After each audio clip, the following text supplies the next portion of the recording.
शिव महापुराण की कथा कहती है, भगवान शंकर का अनुमोदन कहता है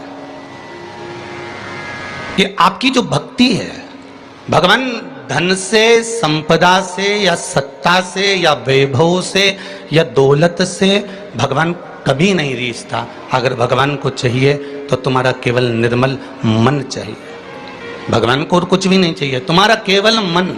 उसके सिवाय भगवान तुम्हारे वैभव से, तुम्हारे पास में कितनी गाड़ी है, कितना बंगला है, कितना धन है, कितना वैभव है, कितनी सत्ता है, कितनी दौलत है, भगवान को उससे कोई मतलब नहीं। भगवान को अगर मतलब है तो केवल तुम्हारे मन से मतलब है। शबरी अम्बा के दरवाजे पर भगवान गए, क्या दिया शबरी अम्बा ने? भगवान को क्या प्रदान करा शबरी अम्बा ने? केवल एक झूठे बेर, और झूठे बेर के सिवा भगवान कुछ ले भी नहीं रहा है। अब तुम शंकर जी को क्या देते हो? अगर शबरी अम्बा ने भगवान राम को झूठा बेर दिया है तो आपने कौन सा अच्छी चीज दी थी भगवान को? जल दिया वो मछली का झूठा था, दूध दिया वो बछड़े का झूठा था, फूल दिया वो भौरे का झूठा था, मिठाई बना कर दी वो चींटी की झूठी थी। तुमने दिया क्या? और ये मनुष्य का शरीर दिया भगवान के चरणों में, ये भी तो झूठा है। फोन पे तो तुरंत कह देता है माता तारे बिना एक बिना नहीं रहूं, एक मिनट नहीं रहूं, तेरी तो मुझे बहुत याद आए। और भगवान के पास जाए कि तुम्हारे बिना मेरा कोई नहीं है। भगवान के रेंदे रे झूठेला। भगवान भी कहते काय को झूठ बोले? अभी फोन पे बोल रहा था मेरे को थारी याद आ रही, तेरे बिना एक मिनट नहीं रह सकता, तू तुम्हारे हृदय में बसी, तू तुम्हारा चित्त वृत्ति में बसी। और मंदिर पहुंचाने अगरबत्ती लगाते लगाते बोला तन मन धन सब कुछ तेरा। भगवान के आ गया भेरू झुटेला। भगवान की सोचा काय आया।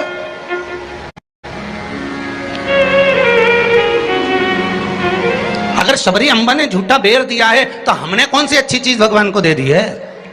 हमने क्या भगवान को अच्छा दे दिया है? हम भी तो झूठा ही दे रहे हैं। पुष्प दिया वो भी झूठा था, जल दिया वो मछली का झूठा था, दूध दिया वो गाय के बछड़े का झूठा था, मिठाई दी वो चींटी की झूठी थी। हम जो परमात्मा को दिए वो सब कुछ झूठा था। यहां तक हम भगवान का जो स्मरण भी कर रहे हैं, कई लोग भगवान के मंदिर में बैठकर घंटों तक माला पकड़कर भी अगर भगवान के मंदिर में बैठकर भजन कीर्तन स्मरण कर रहे हैं तो वो ये सोचे कि नहीं ये सत्य है, तो उसने उसमें भी छल कर दिया। थोड़ी देर तक तो मन लगता है, उसके बाद ये चित्त, ये वृत्ति, ये मन कहीं ना कहीं डोल जाता है। इस मन को लोग कजन कहां लेकर चले जाते हैं। बड़ा बड़ा कठिन है महाराज, ये बड़ा कठिन। ये मन बड़ा चंचल है, कैसे तेरा भजन करूं, जितना इसे समझाऊं उतना ही मचलता है। भोलेनाथ, हे शंभो, हे त्रिकालदर्शी, हे कैलाशी, हे अविनाशी, हे शिव, हे करुणा सागर। ये चित्त, ये मन, ये वृत्ति बड़ी चंचल है।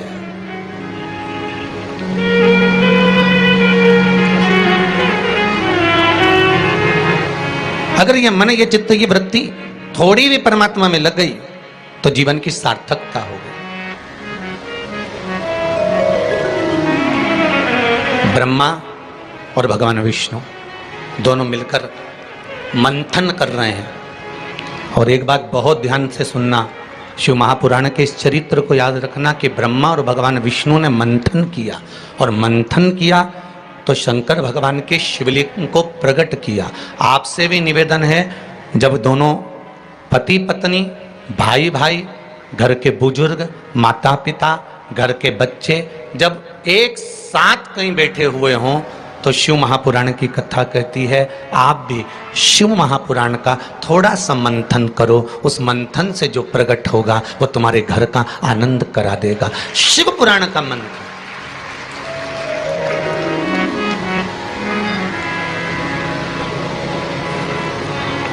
थोड़ी देर अपने माता पिता के पास में जाकर बैठा करो।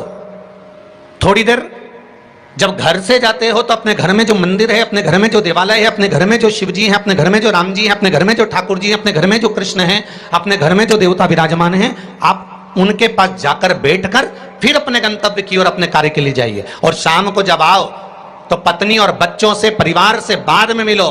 सबसे पहले अगर दुकान की चाबी भी लेकर आए हो, थोड़ा सा धन भी लेकर आए हो, थोड़ा सा सामान भी लेकर आए हो, थोड़ा सा व्यापार का कुछ चीज भी आप लेकर आए हो, तो सबसे पहले जाकर भगवान के मंदिर में जो आपके घर में है उसके पास में बैठकर उसको बताया करो, आज मैंने व्यापार करा उसमें यह लाभ हुआ, आज मैंने व्यापार करा उसमें यह हानि हुई, और आपकी कृपा से आज मैंने दुकान व्यापार व्यवसाय आज का पूरा करा। हे देवाधिदेव महादेव, हे मेरे ठाकुर, हे मेरे कृष्ण, हे मेरे राम, आज भगवान की कृपा, आपकी कृपा बहुत बनी रही और मेरा सब कार्य सफल हुआ। बाबा को प्रणाम करो, नमन करो और फिर अपने माता पिता, परिवार, कुटुंब, कबीला जिससे मिलना है मिलो, फिर मिलो।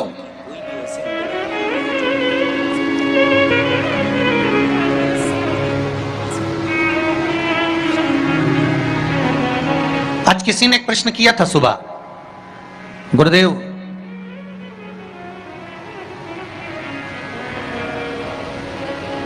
अगर भगवान के मंदिर जाना है हमको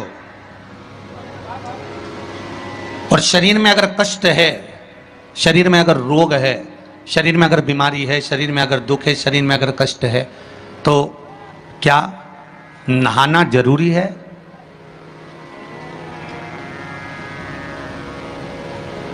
शिव महापुराण की कथा कर रही है, मत नहाओ, स्नान कर लो।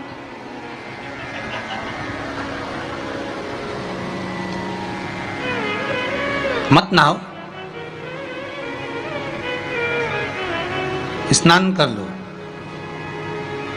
नहाने में और स्नान में जमीन और आसमान का अंतर है। बाथरूम में गए, साबुन लगाया, शैम्पू लगाया और ये सब लगाने के बाद में तुमने जो तुम्हारे ऊपर पानी उंडेला, इसको नहाना कहते हैं।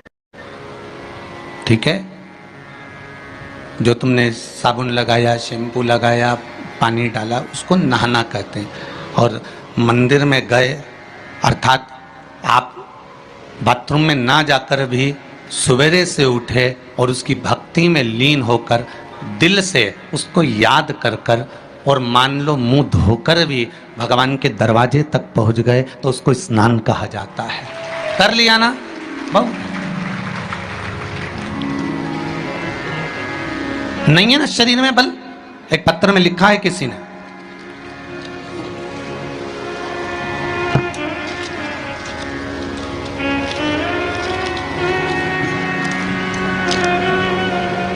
मैं बदनावर धार के पास बालोदा में रहती हूँ, मेरा नाम शांति बाई कुमावत है, कहीं बैठी हो तो खड़ी हो जाएं। आप ही हैं? दोनों हाथ हिला दो एक बार। मेरा नाम शांति बाई कुमावत है। गुरुदेव, आज मैं अपने पैरों पर खड़ी हूं और घूम रही हूं, ये शिव की ही कृपा है, शंकर की कृपा है। मैं कैंसर से पीड़ित हूं, बहुत सारे अस्पतालों में मेरा इलाज हुआ है। ऐसा कोई हॉस्पिटल गुजरात का, राजस्थान का और महाराष्ट्र का नहीं जहां पर मेरा इलाज नहीं हुआ। रह रह कर कैंसर उपज रहा था, परेशान हो गई थी गुरुदेव।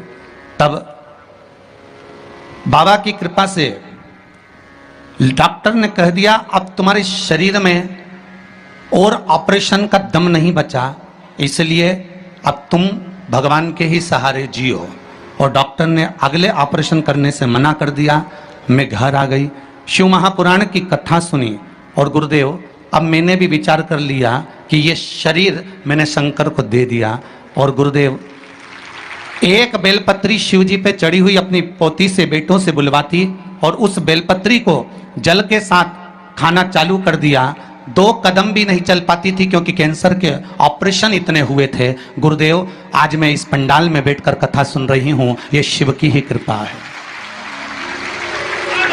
ये शंकर की करुणा। एक बात बहुत सुंदर आपने लिखा है शांतिबाई जी, माता जी, कि गुरुदेव जांच भी कराई, अब डॉक्टर बोल रहा है तुम तो ठीक होती चली जा रही हो, ऑपरेशन की भी जरूरत नहीं है। अब बाबा की यह कृपा हुई है, ये करुणा है। बैठो मां, बैठो। हर हर महादेव। ये शिव की कृपा है, ये शंकर की करुणा, ये शंकर की उदारता है, ये शंकर की दया है, ये शिव करुणा है। अकाल मृत्यु वो मरे जो काम करे चंडाल का, काल उसका क्या बिगाड़े जो भक्त हो महाकाल का। शंकर की आराधना करने वाला, शिव का स्मरण करने वाला, शिव भक्ति में डूबने वाला, शंकर का अनुमोदन करने वाला कभी भी भटकता नहीं है। शिव उसको मार्ग तक पहुंचा ही देता है, पहुंचाएगा।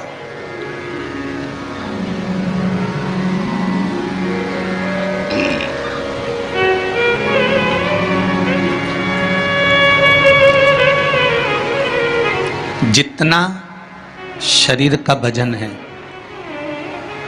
बहुत ध्यान दीजिएगा जरा।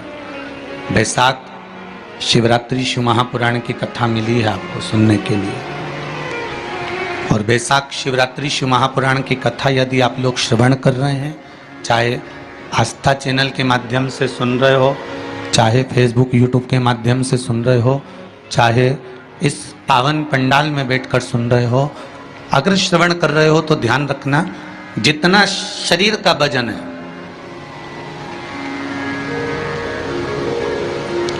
70 kilo, 25 kilo, 20 kilo, 15 kilo, 50 kilo,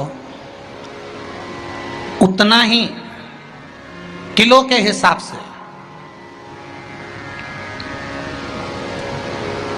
10 kilo है तो ये मन में भाव लगा लेना कि मुझे दिन भर में 10 बार भगवान को धन्यवाद देना है कि तूने ये शरीर दिया, चित्त वृत्ति दी, ये मन दिया, ये बुद्धि दी, ये पूरा जीवन मुझे दिया, ये आपकी कृपा से मिला है, आपको समर्पित है और आप ही को दे रहा हूँ। 10 किलो के हो तो 10 बार आप भगवान को धन्यवाद दीजिए, 20 किलो के हो तो 20 बार धन्यवाद दीजिए, 80 किलो के हो तो 80 बार धन्यवाद दीजिए, 90 किलो के हो तो 90 बार धन्यवाद दीजिए कि ये आपकी कृपा से मुझे प्राप्त हुआ है, कोई दूसरा देने वाला नहीं है मुझको, केवल आप दे रहे हो, उसके सिवाय कुछ नहीं मिला।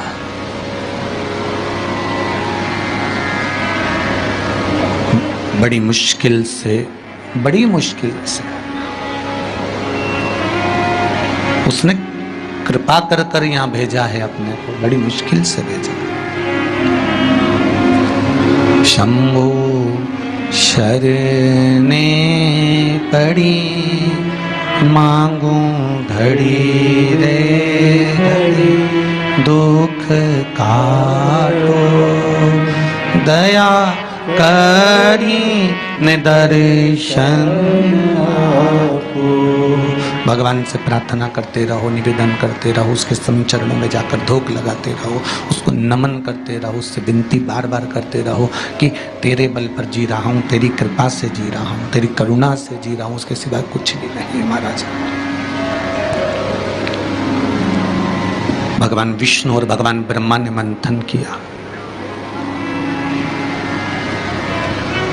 और भगवान विष्णु और भगवान ब्रह्मा जब मंथन करे तो उस मंथन में शिवलिंग प्रकट हुआ।